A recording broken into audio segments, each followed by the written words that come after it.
اصل مسئلہ جو ہے میرے نزدیک دین کی 3 بنیادی اصطلاحات کی وضاحت ہے، اور اس میں بھی اصل جو ہے اہمیت وہ صرف اسلام اور ایمان کے درمیان فرق۔ اس کی وجہ کیا ہے؟ آپ کو یاد ہوگا جو سب سے پہلا ہم نے مضمون پڑھا تھا دعوت رجوع القرآن والی کتاب سے، کہ ایمان اور اسلام ان دونوں کے مابین فرق کیا ہے۔ اسلام کی بنیاد پر ایک معاشرہ قائم ہوتا ہے، دنیا کا سارا نظام اسلام پر ہے، ایمان پر نہیں ہے، اس لیے کہ ایمان ایک مخفی حقیقت ہے، یہ کسی کے دل میں ہے یا نہیں ہے یہ ہم دنیا میں فیصلہ نہیں کر سکتے۔ حضور کر سکتے تھے، اس لیے کہ حضور کو علم جو ہے وہ وحی کے ذریعے سے حاصل ہوتا تھا۔ کوئی شخص منافق ہے یا مومن ہے، حضور کو اس کے بارے میں کہنے کا اختیار حاصل تھا۔ ویسے بھی یہ کہ ایک تو آپ کو وحی کے ذریعے سے علم حاصل ہوتا تھا، دوسرے یہ کہ جو آپ کو اللہ نے بصیرت دی تھی، اس لیے کہ آپ نے تو فرمایا ہے کہ میں اپنی پشت پر بھی سے بھی دیکھتا ہوں، یہ آپ کے اپنے الفاظ ہیں۔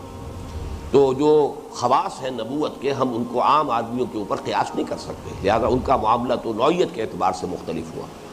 لیکن یہ کہ بہرحال دنیا میں کسی اور شخص کو یہ فیصلہ کرنے کا حق حاصل نہیں ہے کہ کوئی شخص مومن ہے یا نہیں ہے۔ سارا فیصلہ ہوگا اس کا کہ مسلم ہے یا نہیں، مسلمان ہے یا نہیں۔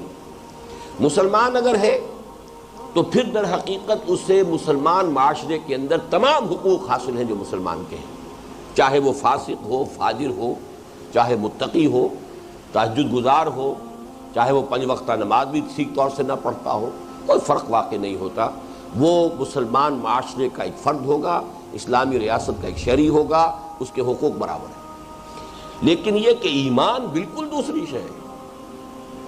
ایمان قلبی یقین کا نام ہے، اور ایمان پر فیصلے ہوں گے قیامت کے دن۔ وہاں یہ نہیں دیکھا جائے گا کہ دنیا میں یہ شخص جو ہے اسلامی ریاست کا شہری سمجھا جاتا تھا یا نہیں سمجھا جاتا تھا، یہ مسلمانوں کا کوئی بہت بڑا قائد تھا، بڑا لیڈر تھا، بہت بڑا جو ہے پیشوا تھا، مرشد تھا، کیا تھا، کچھ بھی ہوا کرے، وہاں تو سارے فیصلے ہوں گے ایمان پر، کہ اگر دل میں ایمان ہے تو معاملہ علیحدہ ہے، دل میں ایمان نہیں ہے تو چاہے تقویٰ کا کتنا ہی لبادہ اوڑھ رکھا ہو، چاہے دینداری کے کتنے ہی اپنے اوپر جو ہے وہ لباس اس نے کسی شخص نے جو ہے وہ اوڑھ لیے ہو، لیکن یہ کہ بہرحال اللہ تعالیٰ کے ہاں فیصلے قیامت کے دن ایمان کی بنیاد پر، دنیا میں تمام تر فیصلہ اسلام کی بنیاد پر۔ اور یہ اصل میں بہت ہی فنڈامنٹل بات ہے۔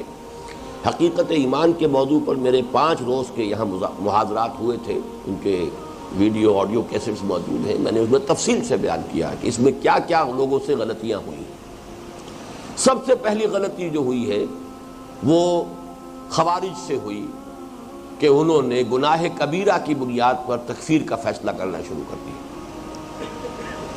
کسی نے گناہ کبیرہ کا ارتکاب کیا، کافر ہو گیا، کافر ہو گیا تو مرتد ہو گیا، مرتد ہو گیا واجب القتل ہے، مباح الدم ہے، اب اس کا خون جو ہے حلال ہے، خون بہا دینا جائز ہے، اس کا مال جو ہے وہ مال غنیمت کے طور پر آپ اس کو حاصل کر سکتے ہیں۔ یہ ساری چیزیں جو ہیں وہ ایک کڑی دوسری کڑی سے جڑتی چلی جائے گی جب آپ نے گناہ کبیرہ کے مرتکب کو کافر کر دیا۔ دیکھیے یہی وجہ ہے کہ اسی موضوع پر امام ابو حنیفہ رحمۃ اللہ علیہ، جو ویسے تو ائمہ اربعہ میں سے میں بھی انہیں امام اعظم مانتا ہوں، کوئی شک نہیں، قانون کا جس قدر گہرا فہم اللہ نے انہیں دیا تھا، یہ اللہ کی دین ہوتی ہے، جس کو جو شے دے دے اللہ تعالیٰ کی طرف سے عطا ہے، اس کی لاجک، قانون، اس کی جو ہے گہرائی وہ حضرت امام ابو حنیفہ رحمۃ اللہ علیہ پر اللہ کا خصوصی فضل ہے۔ ان کی کوئی کتاب فقہ پر نہیں ہے، کہا جاتا ہے کہ ایک کتاب، وہ بھی ڈاؤٹ فل ہے، اس کے بارے میں بھی شک ظاہر کیا جاتا ہے کہ وہ بھی ان کی تصنیف ہے یا ان کے کسی شاگرد کی ہے،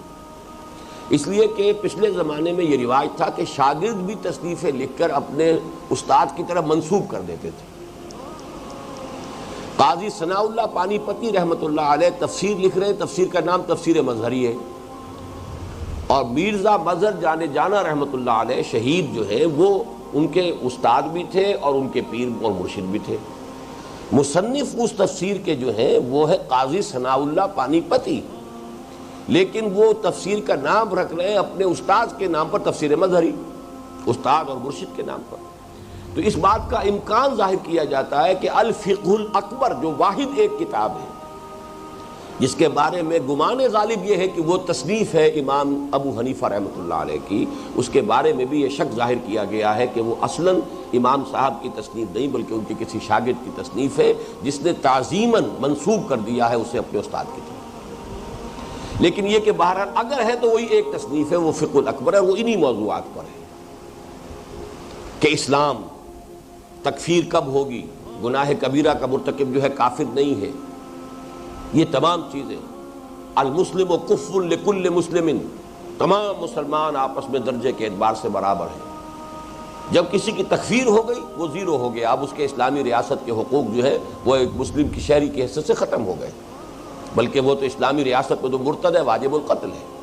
لیکن یہ ہے کہ جب تک تکفیر نہیں ہوئی ہے، کتنا بڑے سے بڑا گناہ کیا ہو، اس نے فرض کیجئے شادی شدہ ہونے کے باوجود اگر اس نے زنا کیا، رجم کر دو، اس سے بڑی سزا اور کیا ہوگی؟ پتھر مار مار کے کسی کو ہلاک کر دینا، لیکن پھر نماز جنازہ پڑھی جائے گی، وہ مسلمان مانا جائے گا، مسلمان مرا ہے۔ اسی طریقے سے کسی نے چوری کی، ہاتھ کاٹ دو، لیکن نماز اس کا جو بھی ہے اس کو مسلمان مانا جائے گا۔ اس کے بعد اگر کوئی قصاص میں قتل کیا گیا، قتل کر دو، لیکن یہ کہ نماز جنازہ پڑھی جائے گی، اس لیے کہ بہرحال وہ مسلمان مرا۔ تو اس حوالے سے ان چیزوں کے مابین اگر انسان جو ہے وہ ذرا سی غلطی کرے تو بات وہی ہو جاتی ہے کہ یک لحظہ غافل گشتم و 100 سالہ راہم دور شد، کہ ذرا سا کسر ہوئی اور کہیں سے کہیں بات پہنچ گئی، گناہ کبیرہ کا مرتکب کافر ہو گیا۔ اس کے بالکل برعکس کام کس نے کیا ہے؟ وہ اہل تشیع نے کیا ہے۔ اس دنیا میں فیصلے کرنے لگے کہ مومن کون ہے، مسلم کون ہے، اس لیے وہ اپنے آپ کو کہتے ہیں مومن بھائی، باقی مسلمانوں کو آؤٹ آف چیریٹی، یہ بھی ان کا بڑا یوں سمجھیے کہ ان کی بڑی مہربانی ہے کہ کہتے ہیں کہ ہم انہیں مسلمان مانتے ہیں۔ حضرت ابوبکر کو، حضرت عمر کو، حضرت عثمان کو جو بڑے سے بڑا روادار شیعہ ہوگا وہ کہے گا ہم مسلمان مانتے ہیں، مومن ماننے کو وہ تیار نہیں ہے۔ مومن تو ان کی فہرست میں چند ہیں، 5-6 ہیں افراد بس، باقی سب کے سب مسلم ہیں۔ تو یہ ہم ایک بات صحیح ہے کہ مومن اور مسلم میں فرق ہے، یہ تو ہمارا سورہ حجرات کا بڑا مرکزی درس ہے۔ قالت الاعراب آمنا قل لم تؤمنوا ولكن قولوا اسلمنا ولما يدخل الايمان في قلوبكم۔ تو اس کیفیت کو تو ہم مانتے ہیں کہ ہو سکتا ہے کہ ایک شخص مسلم مانا جائے اور وہ مومن نہ ہو، لیکن غلطی کیا ہے کہ یہاں آپ فیصلہ کرنے کے مجاز نہیں ہے کہ کون مومن ہے اور کون مسلم ہے، یہ اللہ کے ہاں جا کر کھلے گا معاملہ۔ آخرت میں جو فیصلے ہوں گے وہ ایمان کی بنیاد پر ہوں گے، دنیا میں ہم صرف اسلام کا فیصلہ کر سکتے ہیں۔ یہ شخص کافر تھا، ہندو تھا، عیسائی تھا، فلاں تھا، اب مسلمان ہو گیا، اب مسلمان ہے، یا یہ شخص مسلمان تھا اپنے اس قول کی وجہ سے یا فعل کی وجہ سے، یا اس نے جو بھی خود جو ہے اعلانیہ اپنا مذہب تبدیل کیا، وہ کافر ہو گیا۔ یہ جو فیصلہ ہوگا تو اس کا فیصلہ تو ہم کر سکتے ہیں کہ یہ غیر مسلم ہو گیا۔ مسلم اور غیر مسلم کا فیصلہ دنیا میں ہوگا، لیکن مسلمان جو ہے آیا وہ مومن ہے، آیا وہ منافق ہے، اور ایک تیسری شکل کیا ہے یاد ہے یا نہیں؟ Zero level. اس لیے کہ اس کو ہمارے عام علماء نہیں مانتے، لیکن میں اس آیت سے استنباط کر کے یہ ثابت کرتا ہوں کہ ایک زیرو لیول بھی ہو سکتا ہے کہ دل میں خلا ہے، نہ ایمان نہ نفاق، اور در حقیقت آج کے مسلمانوں کی عظیم اکثریت اسی کیٹیگری میں ہے، منافق نہیں ہے لیکن مومن بھی نہیں ہے۔ مومن اگر ہوں تو دنیا میں سربلند ہو، انتم الاعلون ان کنتم مومنین، سربلند تو ہم ہیں نہیں، مومن ہم نہیں ہو سکتے، لیکن منافق بھی نہیں، بیچ کی ایک کیٹیگری ہے اس وقت۔ اور اس آیت سے میں نے اسی لیے ثابت کیا قالت الاعراب آمنا قل لم تؤمنوا ولكن قولوا اسلمنا ولما يدخل الايمان في قلوبكم۔ ایمان کی نفی تو نہایت مؤکد انداز میں کر دی گئی، لم تؤمنوا اس میں بھی تاکید کا رنگ ہے، ما آمنتم کی بجائے لم تؤمنوا کہنے کے اندر یہ زیادہ زور ہے۔ نمبر 2 اس کے بعد فرمایا ولما يدخل الايمان في قلوبكم، تمہارے دلوں میں ابھی تک ایمان داخل نہیں ہوا، لیکن اس کے ساتھ ہی فرمایا وَإِن تُطِيعُوا اللَّهَ وَرَسُولَهُ لَا يَلِدْكُم مِّنْ أَعْمَالِكُمْ شَيْئًا، اگر تم اللہ اور اس کے رسول کی اطاعت کرتے رہو گے تو تمہارے اعمال میں کوئی کمی نہیں کرے گا، اجر و ثواب میں۔ منافق کا یہ معاملہ ہو نہیں سکتا، منافق کا تو کوئی عمل اللہ کے ہاں قبول ہے ہی نہیں۔ لہذا اسی آیت میں ثبوت موجود ہے کہ وہ نہ مومن ہے نہ منافق ہے۔ اور یہ کہ میتھمیٹکس کا تو سیدھا سا قاعدہ ہے کہ آپ ایک طرف کرتے جائیے پازیٹیو +1 +2 +3 +4 پلس انفینٹی، -1 -2 -3 -4 -5 انفینٹی، درمیان میں لازماً زیرو ہے. لہذا یہ تیسری حالت. لیکن ہم دنیا میں کسی شخص کے بارے میں تعین کے ساتھ فیصلہ نہیں کر سکتے. یہ جملہ بھی جو میں نے کہہ دیا ہے جنرلائز جملہ تو میں کہہ سکتا ہوں کہ آج مسلمانوں کی عظیم اکثریت اس تھرڈ کیٹیگری میں ہے. پرٹیکولر پرسن کو کسی کو میں نہیں کہہ سکتا، کسی شخص کو میں یہ نہیں کہہ سکتا کہ یہ منافق ہے یا مومن ہے، اللہ عالم.